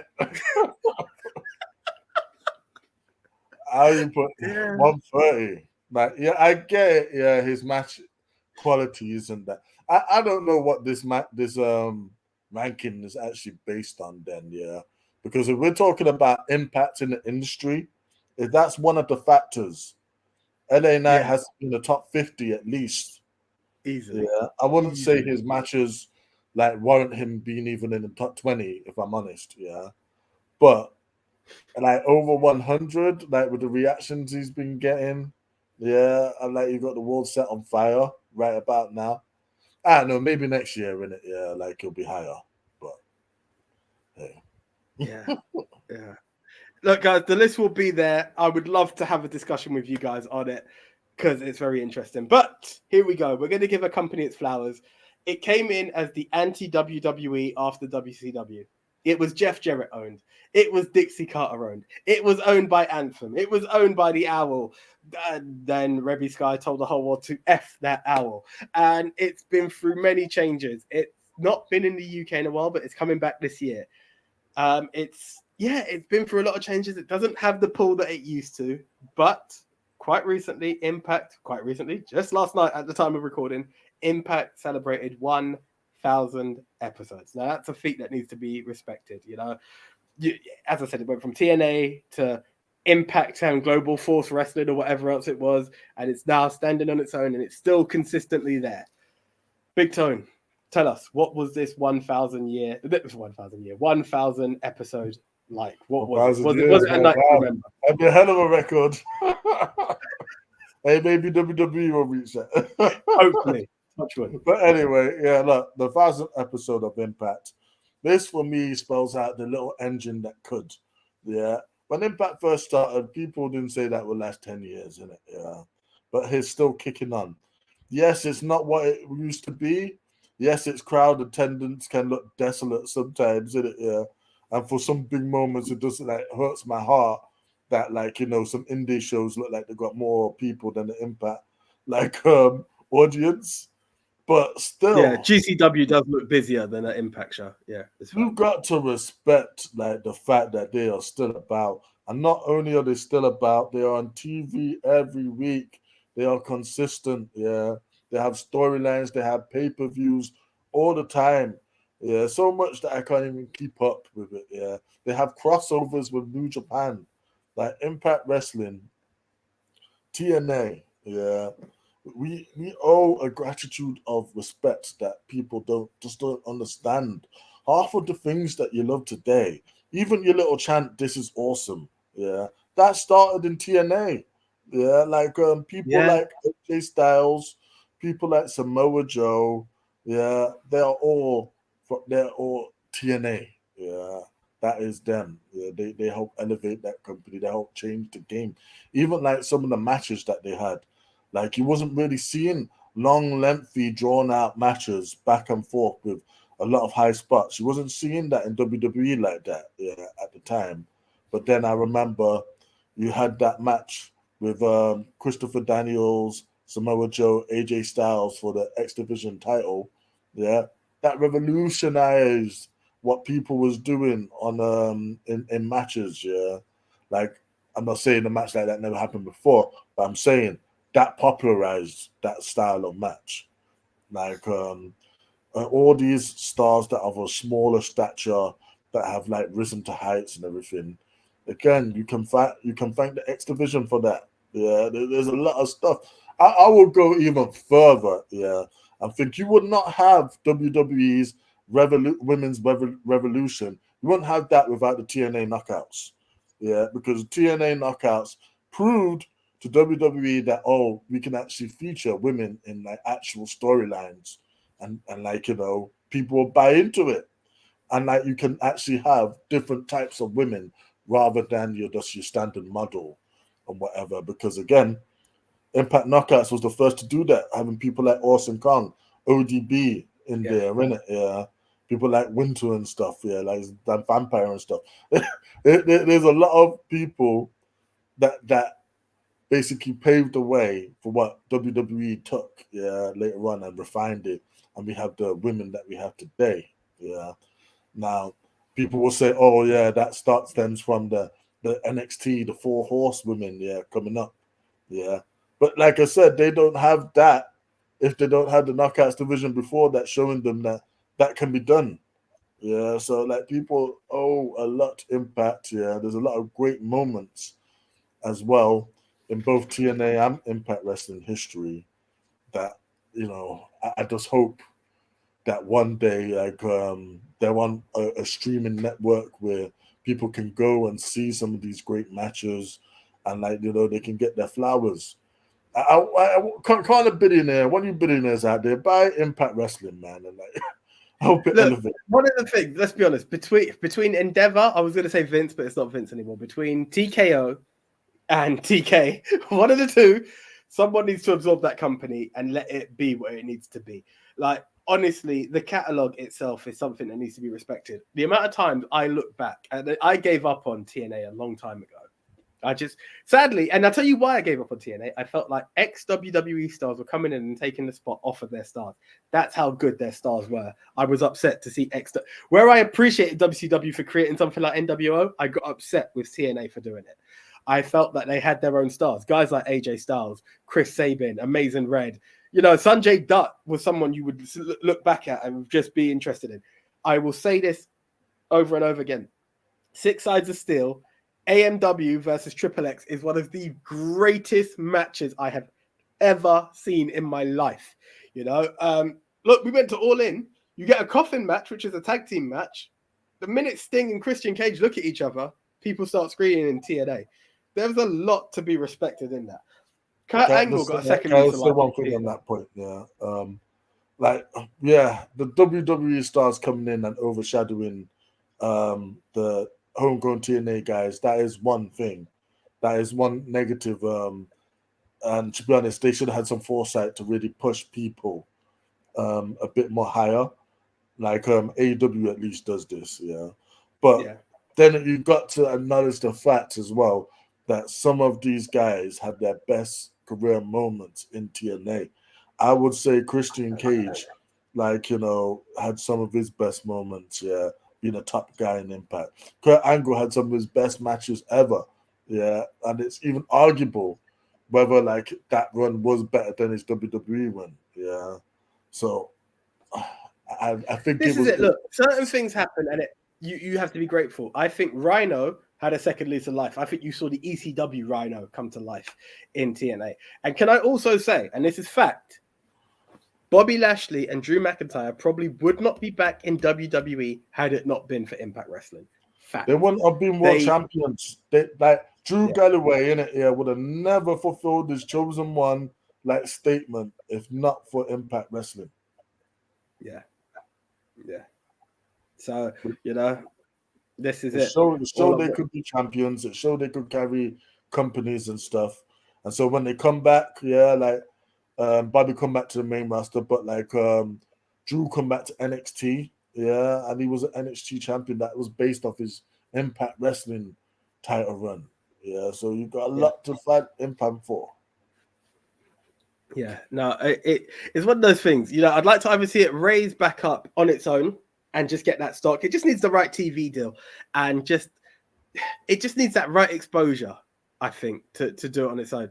It's sad to say that we're waiting for a company to buy them, but it's just to get that catalog back. That's what I honestly say. The only thing I just need from them really is just to figure out a way to get more people into the audience, because it looks dismal, man. Yeah, look, even back in the day, the Impact Zone looked more lively. Yeah, with its a couple thousand fans in it, than what they've got right now, with just the black background and people all around the ring and stuff. Yeah, come on, let's do something to make it look better.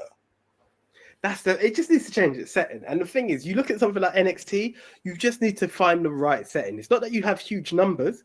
You just need to make it look lively enough, and you can get it. And I think it also needs a rowdier crowd, sadly, because it does feel very quiet in the current Impact Zone. But you know what? Look, they've done it. They've done 1,000. Look, they brought back Team 3D. They've done stuff. You mentioned it in our group chat, and I saw it literally just before you posted it. Again, you mentioned it just in here as well. The Knockouts division, there is a huge match that's going to be out of that, and I feel the world should put eyes on that match. It looks like the old guard versus the new guard. It looks absolutely amazing for something for Impact to celebrate. I mean, it's a celebration of all of the knockouts, to be honest, because there's old and new on both teams. Yeah. Oh, nice. So for those who don't know, the show opened with a great segment, a great spot where the teams come out, and some members were added. Yeah, and you had people like Gail Kim. You had the beautiful people come out. Yeah, you had the ladies of today in it. You had Shaw come out. Yeah, you had Tasha Steeles come out. You had Deanna Purrazzo come out. Yeah, you had, of course, the champion. Yeah, Trinity come out, and of course you had Awesome Kong come out, which was awesome. I saw Mickey James they're going to have a 5-on-5 match. Nice. It's going to be big. It's going to be big. And these are the stuff that the reason we're reporting this is one of the reasons I've left it as the last slot. Let's give Impact their flowers. This was AEW before AEW. They picked up the baton, and dare I say, went further than WCW did as the competition to WWE at one point. They were on fire. No, there's a lot of people that got their first taste of TV and their first transition from just being in the indies to actually getting those main event spots. Yeah, and people that you grew to love in Ring of Honor and stuff. Yeah, that was helped by the existence of Impact, TNA, which was around at the same time, and you actually had people bouncing back and forth between them. Yeah. So it was good as an alternative to WWE. So you had somewhere where for Samoa Joe to go after he did his big Ring of Honor bit, he was able to go to TNA and just run that for years, man. One more person I want to actually give flowers and shout out to is Tracy Brooks, that's entering the TNA Hall of Fame. Yeah, nice. Impact Hall of Fame. And because she is the original Knockout. She's the first one that was on the TV. Yeah, I remember her with who did she team? Oh, Shawn Michaels' cousin. Was it Chris Candido? No. Oh, Michael Shane. Tracy Brooks was with Michael Shane, and he was tagging up with someone. I can't remember that tag team. Oh, that's the scratch back. But no. I think I know what you're talking about. But yeah, again, shout out to the first Knockout, because the evolution of that. Well deserved. And look, again, you say Samoa Joe, Christopher Daniels. Again, a move that I remember seeing it for the first time in Impact. Now it's used like a DDT, and even a DDT is a disrespect to be used all the time. the Canadian Destroyer, P.T. Williams. My days when that movie used to come out. And they had some really interesting concepts. Team Canada was a Canadian team used well. They've had some moments. Not to mention, like, you just had some of the best moments from well-known wrestlers. Like, you had that moment with the Mac promo by Scott Steiner, which MJF actually did as a tribute. Yeah. Yes, I saw that. Yeah. Or was it Dynamite? Yeah, if it was Dynamite, he did it on. Yeah. Which again, like, that's one of the greatest promos of all time, man. Scott Steiner's running Impact Wrestling was hilarious, man. Even Booker T's run and the whole main event Mafia stuff, with the commentary and then the mad African accent afterwards, There's so many great, hilarious moments. Yes, Kazarian. It was Matt Bentley, Tracy, and Frankie Kazarian. I remember that too. I had to search it. But there were some great moments. Again, I had missed the time that Scott Steiner came in. But there are moments that are still quoted to this day. Scott Steiner has not been in Impact for a minute, and it's there. Booker T still gets pulled up. Jay Lethal having a woo-off with Ric Flair. I saw it this morning. Like, you can't knock what this company had. Man, Jay Lethal and his whole, like, personas, when he mimicked Ric Flair again, that's one of the best moments in Impact history. Like, when he was, his whole run as the Black Machismo, man. Like, look, nobody has got Macho Man on point more than Jay Lethal. And it's brilliant. There's a whole character in itself based off Macho Man. It's brilliant, man. There you go. Yeah, this is it. Guys, TNA, if you really Impact TNA, I don't know how it works out, but guys, what you need to do is release that catalog. That will get some money in for you guys, because you guys have such a rich history, and hopefully we can get some more bums on seats. I'm trying to get to Newcastle. I'm trying to convince guys to get to Newcastle with me, guys. You deserve it. But until then, guys, I'm going to say is one more thing about that, though. Impact. Look, if you want me to come to Newcastle, man, just do Will Ospreay first, Josh Alexander. I'm there. There it is. The man's already told you how to take his money. Let it be. So, guys, here's the question. Do you still watch Impact? If you don't, have you ever watched TNA/Impact? What are your favorite moments from TNA/Impact? Will you be tuning in for this honoring of the Knockouts division? And there might be more that you'll see there. As I said, Team 3D are there. There's a lot to appreciate. Let us know below. That's the one. So, Impact, we salute you, and we hope you get another 1,000 episodes. That's the one. So until the next time, guys, hopefully next week. Hopefully the new show's coming back. If I can find some news, can't guarantee which day because it all depends on when we're available, but hopefully you're going to get a weekly news show. But until the next time, I am the one AJ Anthony Jordan. And I'm Big Tone, out the zone. Thank you for listening, everyone. We out, guys. See ya.